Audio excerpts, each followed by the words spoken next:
Welcome back to another episode of Rock Boys Football. Matt Rhule, the Nebraska Cornhuskers wrap up their spring game Saturday afternoon. And Dill, we hopped on right after the game, kind of give some immediate reactions. Boys went back, watched the game Saturday night, a little glimpse into the Rock Boys social life these days. And Dill, watching it the second time, really diving into some of the reps that Dylan Raiola had, was even more impressive. Then you kind of realized what you were watching live. You saw a quarterback that not only threw the deep ball exceptionally well, we kind of knew he had that in him coming from high school, throwing with anticipation, throwing into tight windows, the ball coming out on time accurately, even using some hard counts to draw the defense off sides. You saw a quarterback that looked like he had been in a college football program for multiple years. And this is a guy that should still be a senior in high school. Not only is the future bright the next couple of years, but Dylan Raiola looks like a quarterback that can win a lot of football games as a true freshman for this Nebraska program. Fired up to get into the film, talk a little bit about what we saw from Dylan Raiola Saturday afternoon. Before we get into it, as always, just want to say thank you to you guys. Massive shout out to the Nebraska Cornhusker fans. As always, you guys continue to show a ton of love, a ton of support to the fellas. Can't thank you guys enough. If y'all do enjoy the content, consider subscribing to the channel. And Dylan, I'm going to give you the tee box before we get into the film. Second reactions to Dylan Raiola's performance after watching it a second time. I think what stands out to me when watching him and maybe comparing it back to what Nebraska looked like in 23 was how important it is for quarterbacks not to only be able to hit the highlight plays. We know Dylan Raiola can hit those, but do everything smoothly, on time, and quickly. You see wide receivers running better routes, it feels like, because they know that when the ball's supposed to be there, it'll be there. And when they run through zones, they don't need to necessarily think, well, where's my quarterback going to hit me? Just being able to play faster and smoother, because Dylan Raiola just feels like he has a better feel for that quarterback position. I think it elevated everyone, and that's kind of what you're looking for, because that wasn't the case necessarily. I think you summed it up perfectly. I think Dylan Raiola elevated everybody around him. And you look at special quarterbacks, you want to have a quarterback that's really talented. You want a quarterback that makes everyone around them play at a higher level. And I think there's no question that when Dylan Raiola was leading the Nebraska offense on Saturday afternoon, the offense looked more confident. Guys were just playing better football. That was something you didn't see in 2023. Now, the first thing that watching it the second time really stood out to me was the anticipation that Dylan Raiola threw with. This is a guy that you go back as Michigan fans, J.J. McCarthy as a young pup really struggled with that. And a lot of young quarterbacks struggle with that. They want to see it before they throw it, but those elite quarterbacks know they have to throw with a little bit of anticipation. You take a look at what Dylan Raiola was doing yesterday afternoon. Again, you don't really realize it watching it the first go around, but you dive into the film the second and third time. And these are some really impressive throws where Dylan Raiola is getting ready to throw this football. The ball is coming out of his hands before the wide receiver, Alex Bullock's even getting his head turned around, because he knows this is going to be a tight window throw. We got to get it there right on time. Rifles it in there. Alex Bullock making a really good play through contact. Those plays you don't see from high school quarterbacks, and that's kind of why we talked about Dylan Raiola having that opportunity to play early as a freshman. This was a kid that has really just grown up with football in his hands, and he has played a lot of football, has a phenomenal feel for that position. You see it again on the second play also to Alex Bullock, where backed up in the red zone, you're going to see Dylan Raiola, again, throw with really good anticipation. We know we got a short window here up the sideline. Again, ball's coming out before Alex Bullock even gets his head turned around. It gets right on his shoulder there, obviously making a very good catch. Those tight window throws with anticipation, you don't always realize the first go around, but you dive back into that performance, some really elite level quarterback play from Dylan. And even when you see him backed up in the red zone, that sense of calmness where the ball's not like, it doesn't feel like it needs to get out quickly. Letting that play develop, letting the defense react to that swing pass, and then going right over the top. Again, just being able to recognize how the play needs to be run, anticipate it, and correctly execute the play. It's like, again, they're simple things, but it does allow guys like Alex Bullock to play a little bit faster and make those type of plays that you need to make. And you sent me this one, which another really impressive rep that, again, doesn't stand out immediately. 3rd and 13, you got that 2-minute drill work into the half, and Dylan Raiola, again, this is a little bit different where he's kind of throwing his wide receiver into a window, and you'll see it better on the second route. A really, really tight window throw. you take a look at the replay and you get a better feel for really how impressive this play was, where, hey, we got to throw you into that open piece of zone coverage, tight window. Honestly, really nice coverage by the back end as well. Those kind of plays, extremely impressive. But Dale, this is one of the plays that I thought, when you look at why Nebraska's offense can take a massive step in 2024, I think attacking the deeper third, I think that's where it starts. And you take a look at this first drive. I believe this was his first possession as their quarterback, maybe second. You got that play action. You're pushing the ball down the field. We all know he can throw a very, very good deep ball, where this throw is really good. Obviously draws the pass interference. I want to freeze frame right here and say, look at what you're seeing from the Nebraska defense. You didn't see this from opposing defenses last year, where they got three men that are running down the middle of the field with Isaiah Nayor. We talked about all the congestion that Nebraska had to deal with in terms of trying to run the football and throw those short intermediate route trees. A lot of that congestion was because not a lot of defenses respected what Nebraska could do attacking that deeper third. Even though this wasn't a completion but a positive play because you drew the pass interference, it kind of shows you that with a quarterback like Dylan Raiola throwing that deep ball and having the threat to throw that deep ball, Matt Rhule even kind of commented about this in the press conference, or in the press box, I should say.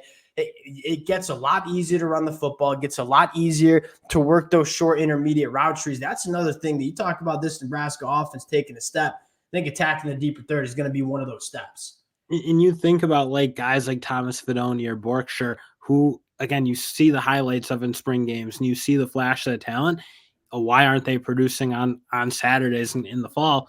I mean, a lot of that is because when you had what you had last year, you didn't have that attacking the deeper third of the football field, and safeties were playing up, and that middle of the field just wasn't open, because if you can't attack the boundaries in deep down the field, safeties don't need to play over there, and they can play it like much tighter to the line of scrimmage. So again, you just kind of think everything just should work better when you have a quarterback who can do everything. Because last year you didn't have quarterbacks who could do everything. This year, I mean, just watching from Dylan Raiola, both his high school in the spring game, you just can tell they can run a very full offense, and everybody should be able to eat a little better. Well, it opens up the playbook in a massive way. And you talk about what Nebraska wants to do on offense. It starts with running the football. Last year, I mean, Nebraska really didn't have much of a passing attack at all. I think a lot of Nebraska fans know that. Because of that, you go back and watch some of those games back, a lot of 8-man boxes, right? Walking up safeties, only playing with the single high safety, and sometimes just playing no high safeties because, hey, we know you can't attack the deeper third on us. We're just going to put our guys in the box, stop the run, take away some of those short intermediate route concepts. Nebraska didn't really have that answer because they didn't have a quarterback. They didn't really have many wide receivers that could attack the deeper third either. You look at Isaiah Nayor, that's his specialty, a guy that averages almost 20 yards per reception. Jalen Lloyd, one of the fastest players in college football. Not only do you have a quarterback that can attack the deeper third, push it down the field, you also have wide receivers that can do it as well. Now, we'd be remiss if we didn't just talk about the arm talent too. I mean, this is a special quarterback. There was a reason that he was a 5-star coming out, hitting Jalen Lloyd in stride. I mean, this throw, one, you see how easy it is for Dylan Raiola. I mean, you talk about a guy that just has really, really easy pop in his arm. And then you look at just hitting him. Can you throw a better football than that to Jalen Lloyd? Hits him in stride, allows him to go take it into the end zone. We didn't see that last year. Dill, I think we're going to see that a little bit more from this Nebraska offense as well. And when you have that opportunity, when you have a wide receiver who wins on that type of route, you want to make it pay off as a touchdown. And again, you can complete that pass, but if you don't hit him in stride, that's the difference between a field goal and a touchdown potentially.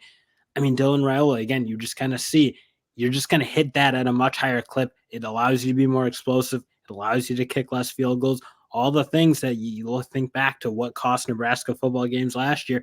If you can just execute those plays, and again, it looks like, oh, that should be an easy throw. Look, Jalen Lloyd was pretty open. Like, yeah, he was pretty open, but you've still seen a lot of quarterbacks throw it short, overshoot it. All those things that, again, you still got to hit the plays. If you hit them at a really high clip, and just going off the spring game performance, you hope you can do it. I mean, that's offense changing. And this throw was probably the most impressive throw that you saw all day from Dylan Raiola. I don't know if a lot of fans appreciate how hard of a throw this is, where you're going from the opposite hash to the boundary to really the corner of the end zone.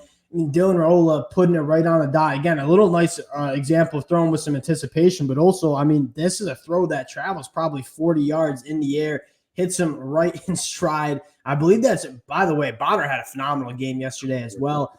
I think when you look at why this Nebraska offense can take a massive step in the right direction, you start looking at the checklist and say, hey, where did they improve from last year? I don't know if there's a single spot on this offense where they're not going to take a step, right? That offensive line, we already saw that offensive line take a massive step during that 2023 season. We expected to be much better in 2024. From what you saw in the spring game, the quarterback play is going to be significantly improved. The pass catchers very much improved. Then you have a running back room that actually has some depth to it. I think a lot of not Nebraska fans, but a lot of college football fans probably don't appreciate that Nebraska was going with their fourth running back coming into the season for the majority of that back half of the season after guys like Irvin and Ramir Johnson went down and Anthony Grant couldn't hold on to the football. You take a checklist to this Nebraska offense and you say they got better at pretty much every aspect of the game heading into 2024. And you even talk like, yes, the talent got better, but so much of that like improvement is going to emanate from a quarterback who does things the right way. And you even think that Bonner route to the corner, when you don't have a quarterback who you can trust to get the ball out on time and where it's supposed to be, you can't run that route full speed because you just don't have room. I mean, he's running that to that near post or near pylon, whatever you call it, in the end zone. That's the sideline's there. If that ball's not out when it's supposed to be, either the wide receiver has to slow down and the ball gets broken up, or it's going out of bounds. And just Dylan Raiola's ability to put it there, let Jalen or Bonner hit that in full stride, like those will make your wide receivers better. They'll make your tight ends better. And those are all those things that we kind of talk about when you have a quarterback who can elevate the guys around them. I mean, that's what I kind of think. That's the play that I almost think of. And one other note that I would say is you saw Coach Satterfield, Matt Rhule, asked Dylan Raiola to make a lot of impressive throws, right? They were putting a lot on his plate in terms of the throws that they were going to ask him to make. Not one time did he really put the ball in harm's way. Obviously, he had that one interception going off. I believe it was Demetrius Bell's hands, but Dill, you look at what this offense is going to look like, they can ask him to do a lot more. And Dylan Raiola didn't put the ball in harm's way, not one time Saturday afternoon. You talk about limiting the turnovers. I mean, Nebraska probably cost yourself 2 or 3 games with the turnovers that Nebraska had. The ball didn't get put in harm's way from a true freshman quarterback. That's not something you normally see. I think the future is not only really bright with Dylan Raiola, and I was very skeptical about, all right, true freshman, are we going to put that much on his plate, expecting to come out and start and win a lot of football games in 2024?